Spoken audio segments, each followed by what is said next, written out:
This lady deserves all the tips. She's cooking it all for 12 people by herself. It's Andy here, and it seems like Waffle House can't get a break of being in the media for the past few months, or even in its lifetime.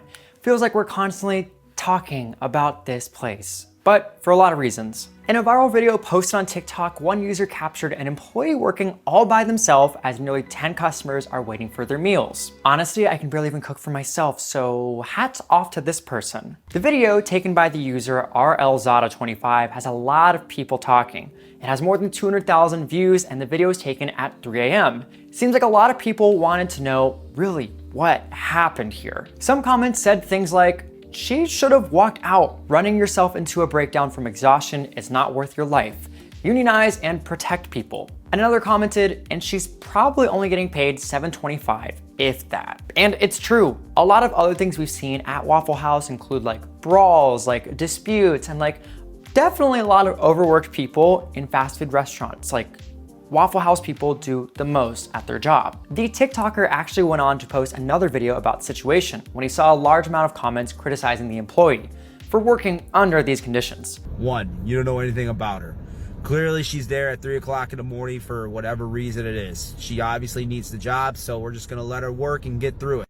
2, she obviously needs the money. She could be sitting on her and collecting unemployment like everybody else in this country, but she decided she wanted to work. And you know what? People like me and my crew, we actually appreciated that. He even went to say that he and his friends tipped each 25 to even 50% for her really working by herself. And I know she made good with us because I tipped her 20, my buddy tipped her 30, and I think my other buddy tipped her 50, and he owns a restaurant. He understands what it's like to have that struggle. So if you don't know anything about the restaurant industry or why people have to do a certain job, just keep your mouth shut, man. The sad part about this though is we see things like this constantly at fast food restaurants, and unfortunately this isn't the first. In a report from CNBC, many fast food giants and small businesses are seeing a labor shortage. In the report from July, CNBC found that nearly 78% of fast food operators said that retaining employees has been a top challenge. With nearly 120,000 workers added to the workforce alone in October, we're slowly seeing an increase. But as of right now, there are 800,000 less workers in the fast food industry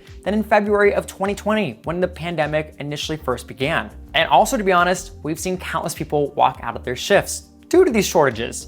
And I would also walk out if I didn't have enough support at my job. Back in July of this year, Shake Shack stated that it was planning to spend more than $10 million this year on increasing wages for those workers in the labor shortages. A big conversation that has impacted a lot of individuals and their concern to even work in the industry. Poor wages have constantly been a battle even before the pandemic. In addition to these findings, the report also stated that McDonald's, Burger King, and even Popeyes are having to reduce hours because of the labor shortages.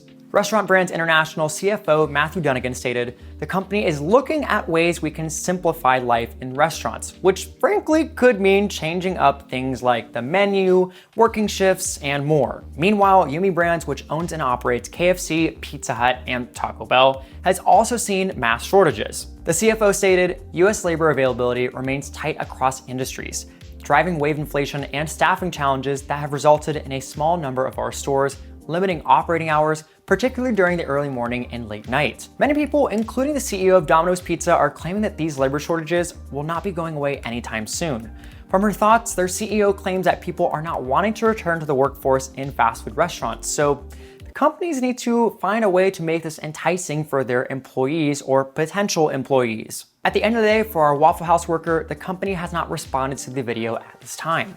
We do hope that Waffle House, of course, improves their working conditions, and hopefully we won't see any more chefs cooking by themselves at late night hours, including 3 a.m. So yeah, that's it for me here. Obviously, if you see something at what's trending, let us know, tag us, let us know how it happened if possible. But Waffle House, I know a lot's going on, but I'm also thinking about you right now because you all do the most, and hopefully you pay your employees very well. But Andy here signing off. We'll see you very soon. We'll catch you later.